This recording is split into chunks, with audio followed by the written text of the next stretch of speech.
Hello everyone, welcome back to Geo 360.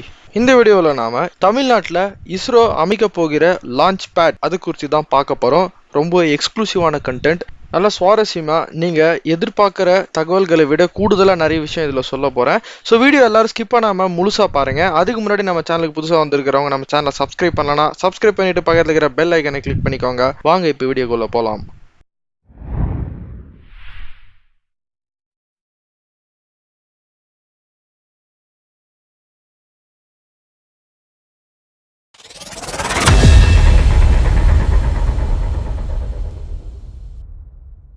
ISRO எனப்படும் ISRO, Indian space research organisation. ISRO தெரியாம ஒரு சின்ன குழந்தை கூட நம்ம நாட்டில் இருக்க வாய்ப்பு இல்லை. ஏன்னா ராக்கெட் அப்படின்னு வரும்போது நம்ம இஸ்ரோ எல்லாருக்கும் ஞாபகம் வரும். ஏன்னா இந்தியாவில் ராக்கெட் மற்றும் விண்வெளி ஸ்பேஸ் ரிலேட்டடான ஆராய்ச்சி செய்யக்கூடிய ஒரே நிறுவனம் இஸ்ரோ மட்டும்தான் இன்னைக்கு தேதியில். மற்ற எந்த ஒரு பிரைவேட் ஏஜென்சிஸும் இப்போ ஸ்டார்ட் அப்பாக பண்ணியிருந்தாலும் இஸ்ரோ அடைஞ்சிருக்கிற அந்த இடத்துக்கு வருவதற்கு இன்னும் பல ஆண்டுகள் ஆகும். ஏன்னா இஸ்ரோ பார்த்தீங்கன்னா கிட்டத்தட்ட ஒரு கடந்த 60 ஆண்டு காலத்தில் நிறைய சாதனைகளை புரிஞ்சிருக்காங்க. இஸ்ரோ இந்திய பிரதமருடைய நேரடி கட்டுப்பாட்டில் இருக்கக்கூடிய ஒரு துறை. இந்த இஸ்ரோவுக்கு லான்ச் பேட் எங்கே இருக்குன்னு கேட்டிங்கன்னா எல்லாருக்கும் தெரியும், ஸ்ரீஹரிகோட்டாவில் தான் இஸ்ரோவுக்கு லான்ச் பேட் இருக்குது. சென்னையிலேருந்து ஒரு 100 கிலோமீட்டர்ஸ் தொலைவில் ஆந்திர பிரதேஷ் ஸ்டேட்டில் இருக்குது ஸ்ரீஹரிகோட்டா. இங்கிருந்து தான் நம்ம எல்லா ராக்கெட்ஸும் ஸ்பேஸுக்கு லான்ச் பண்ணிக்கிட்டு இருக்கோம். இங்கிருந்து தான் GSLV, PSLV போன்ற எல்லா ராக்கெட்டுகளும் இந்த ஏவுதளத்திலிருந்து தான் ஏவப்படுது. இது தெரிஞ்ச விஷயம் தானே, இதில் என்ன சுவாரஸ்யம், இதில் என்ன புதுசாக இருக்குன்னு கேட்குறீங்களா? வீடியோவை ஸ்கிப் பண்ணாமல் முழுசாக பாருங்கள். இதுக்கு மேலே தான் நம்ம கண்டென்ட்டுக்குள்ளே போக போகிறோம். இந்தியாவில் லான்ச் பேட் ஸ்ரீஹரிகோட்டாவில் இருக்குது. இதையும் தாண்டி நாங்கள் வேற ஒரு இடத்துல லான்ச் பேட் வைக்க போகிறோம்னு சொல்லி இஸ்ரோ கடந்த 10 வருஷமாக சொல்லிக்கிட்டே இருந்தாங்க. ஆனால் அதோடைய திட்டம் இப்போ தொடங்கப்பட்டு வேலை நடந்துகிட்டு இருக்குன்னு கூட நம்ம சொல்லலாம். இஸ்ரோவுடைய செகண்ட் லான்ச் பேட் எங்கே அமைச்சிருக்காங்க இந்தியாவில்னு பார்த்தா வேற எங்கேயும் இல்லை, நம்முடைய தாய் தமிழ்நாட்டில் தான் அமைச்சிருக்காங்க. தூத்துக்குடி மாவட்டத்தில் குலசேகரப்பட்டினம் அப்படிங்கிற ஒரு கரையோர பகுதியில் தான் இந்த ஏவுதளத்தை அமைக்க போகுது இஸ்ரோ. இந்த குலசேகரப்பட்டினத்தில் ராக்கெட் லான்ச் பேட் அமைக்கிறதுக்கு கிட்டத்தட்ட 2300 ஏக்கர் நிலம் தேவைப்பட்டதுன்னு சொன்னாங்க. அதை தமிழ்நாடு அரசு கையகப்படுத்தி கொடுத்துருக்காங்க. இன்னும் ஒரு சில பிரச்சனை மட்டும்தான் அங்கே போய்கிட்டு இருக்கு. சுற்றி இருக்கிற மக்களை அப்ரூவ் படுத்துகிற திட்டம்லாம் தொடங்கி கிட்டத்தட்ட நிறைய மக்கள் அப்ரூவ் படுத்திட்டாங்க. ஆனாலும் இன்னும் அந்த இடத்துல பார்த்தீங்கன்னா இன்னும் கொஞ்சம் நிலம் தேவைப்படுது. அதை மட்டும் கையகப்படுத்திட்டாங்கன்னா கிட்டத்தட்ட 100% அங்கே நிலம் கையகப்படுத்தப்படும். அதனால இன்னும் ஓரிரு மாதத்துக்குள்ள அந்த லேண்ட் அக்வசிஷன் எனப்படும் அந்த நிலம் கையகப்படுத்தும் பணி முடிஞ்சிடும் சொல்லி இருக்காங்க. அதுக்கப்புறமா மேற்கொண்டு நடக்க வேண்டிய எல்லாமே தொடர்ந்து நடைபெற்று சீக்கிரமா அங்க லான்ச் பேட் ஓபன் பண்ணிடுவாங்க. ஏன்னா நிலம் கையகப்படுத்துற பணி முடிஞ்ச பிறகு டெண்டர் விடுவாங்க. ஸோ அதுக்கப்புறமா அங்க லான்ச் பேடை உருவாக்குவாங்க. இதெல்லாம் விரைவில் தொடங்கும் சொல்லி இஸ்ரோ சேர்மன் சொல்லியிருந்தாரு. இன்னும் கிளியரா ப்ரிசைஸா உங்களுக்கு டீட்டெயில் வேணும்னு சொன்னீங்கன்னா, அதாவது நியர்லி 83%, அதாவது 2350 ஏக்கர்ல 1950 ஏக்கர்கள் அளவுக்கு நிலம் கையகப்படுத்தப்பட்டு விட்டது. நியர்லி லேண்ட் அக்வசிஷன்ல ஒரு 83% கம்ப்ளீட் ஆயிடுச்சுன்னு சொல்லலாம். ஸ்ரீஹரிகோட்டாவிலிருந்து லான்ச் பண்ணுற ராக்கெட் எல்லாமே PSLV, GSLV. அந்த GSLVல 3 வேரியன்ட் இருக்குது, Mark 1, Mark 2. இப்போ ரீசெண்டாக லேட்டஸ்ட்டாக நம்ம யூஸ் பண்ணுற ராக்கெட் என்னன்னு கேட்டிங்கன்னா GSLV Mark 3. ஸோ இதெல்லாமே பார்த்தீங்கன்னா ஹெவி ராக்கெட்ஸ்ன்னு சொல்லலாம். நம்ம இதெல்லாம் ஸ்ரீஹரிகோட்டாவிலிருந்து லான்ச் பண்ணுறதுக்கு தகுதியான ஒரு ராக்கெட்டுங்க தான். பேசிக்கலாக நம்ம ஒரு விஷயத்தை நல்லா தெரிஞ்சுக்கணும். இந்த ராக்கெட் ஏவுதளம் என்பது எந்த இடத்துலையும் அமைச்சிடலான்னு சொல்லி நிறைய பேர் நினச்சிருக்காங்க. ஏன் எங்கள் ஊரில் ராக்கெட் ஏவுதளம் கொண்டு வர முடியாதா, ஏன் தமிழ்நாட்டுக்கு கொண்டு போகிறீங்கன்னு சில மாநிலத்தில் இருக்கிறவங்கள கேட்குறது உண்டு. அந்த கமெண்ட்ஸ்லாம் நான் படிச்சிருக்கேன் ப்ரீவியஸ் நிறைய வீடியோஸ்லாம். ஆனால் அதெல்லாம் பார்த்தீங்கன்னா நீங்கள் சாத்தியப்பட முடியாது. அதுக்கான காரணம் என்னன்றது இந்த வீடியோவில் சொல்கிறேன், கேளுங்க. ஜென்ரலாக இந்த ராக்கெட் லான்ச் பேட்ஸ் எல்லாமே பூமியோடைய பூமத்திய ரேகை எனப்படும் அந்த ஈக்குவேட்டர் லைனுக்கு கிட்ட இல்லை அதுக்கு பக்கத்தில் தான் அமைப்பாங்க. உலகத்தில் எல்லா நாடுகளும் அவங்களுடைய ராக்கெட் லான்ச் பேடை இந்த ஈக்குவேட்டர் லைன் கிட்ட தான் அமைச்சிருக்காங்க.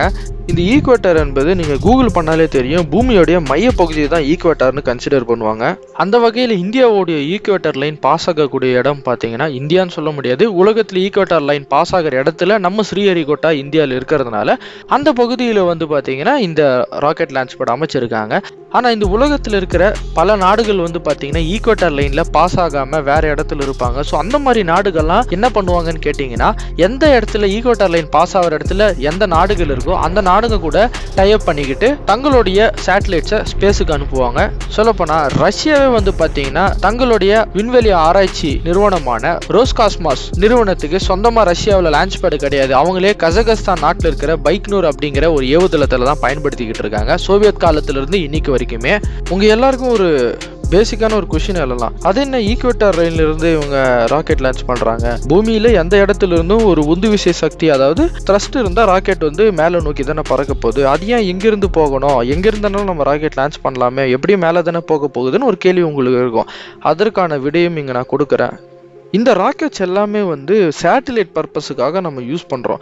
ஸோ சரியான இடத்துல சரியான நேரத்தில் வந்து நிலைநிறுத்தினா மட்டும்தான் அந்த சேட்டலைட்ஸால் வேலை செய்ய முடியும். மீன்வைல் இந்த மிசைல்ஸ் எல்லாம் எடுத்துக்கிட்டிங்கன்னா அதனுடைய நோக்கம் வந்து பார்த்திங்கன்னா ஒரு இலக்கை அழிக்கிறது தான், ஒரு டார்கெட்டை அப்ரோச் பண்ணி அதை டெஸ்ட்ராய் பண்ணுறது தான் மிசைலோட வேலை.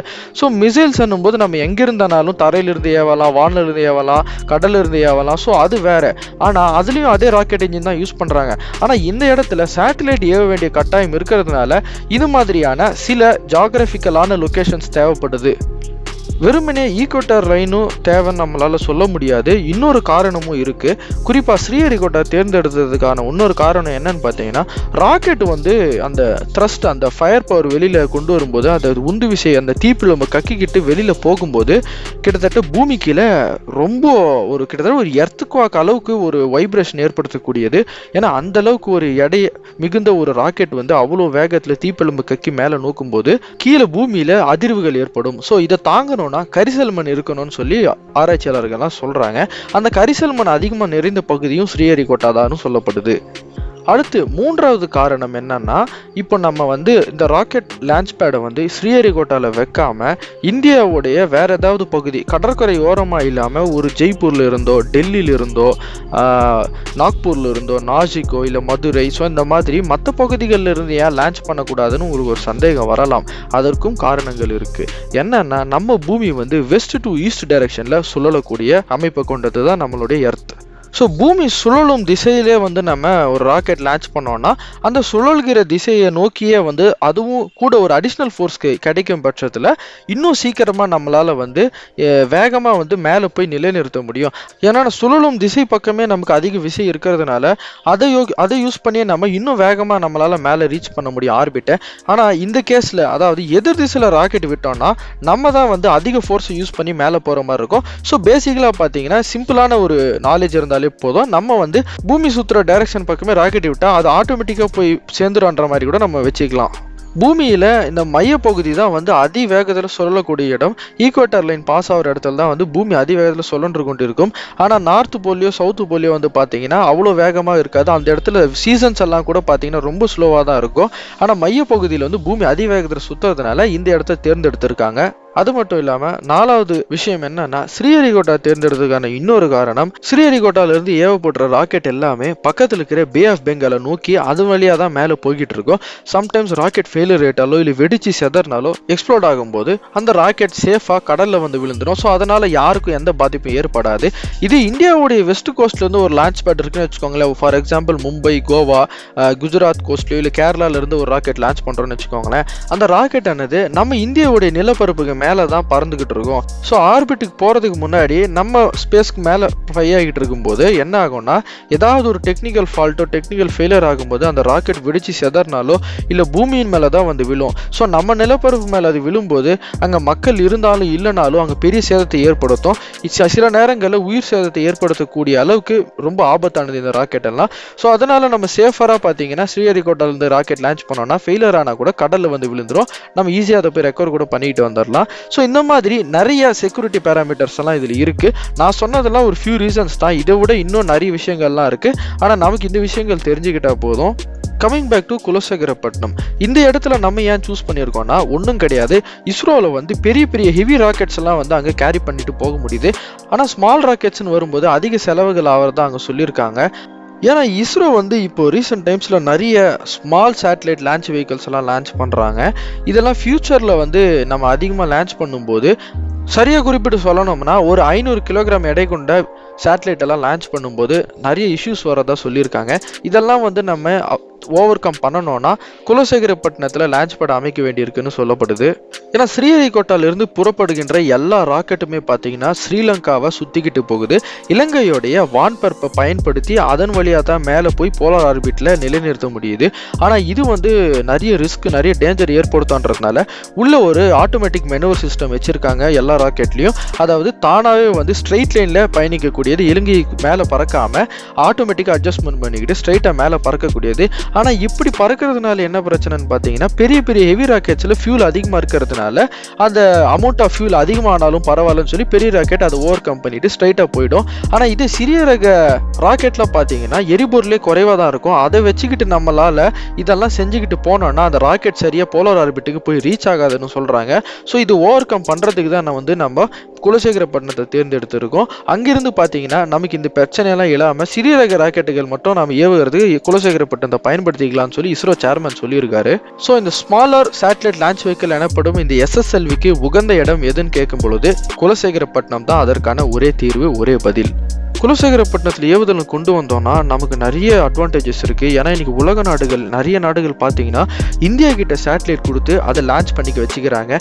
ஏன்னு கேட்கும் பொழுது குறைந்த செலவில் நம்ம மேலே செல்றதுனால நம்மளால கம்மியான காஸ்ட்லேயே வந்து நிறைய விஷயத்த நம்ம அச்சீவ் பண்ணியிருக்கோம். மங்கள்யான்லாம் பார்த்தீங்கன்னா ஒரு ஹாலிவுட் படத்துக்கு ஈக்குவலான பட்ஜெட் தான் நம்ம மங்கள்யானுக்கு ஆச்சு. ஆனால் இது உலக நாடுகள்லாம் பார்த்தீங்கன்னா எத்தனையோ அட்டம் பண்ணாங்க, நிறைய கோடிகள் செலவு வச்சாங்க. ஆனால் நம்ம ஒரே அட்டம்ப்டில் காஸ்ட் எஃபிஷியண்ட்டாக அச்சீவ் பண்ணோம். ஸோ இதையே நம்ம லட்சியமாக எடுத்துக்கிட்டு தான் எல்லா சேட்டலைட்ஸையும் மற்ற நாடுகள் நம்மகிட்ட கொடுக்கும் பொழுது அது குறைவான விலைக்கு அவங்க கொடுக்குற பைஸுக்கு நம்ம வாங்கிட்டு நம்ம அதை காஸ்ட் எஃபிஷியண்ட்டாக யூஸ் பண்ணி மேலே அனுப்புறதுனால மற்ற நாடுகள்லாம் முன் வந்திருக்காங்க.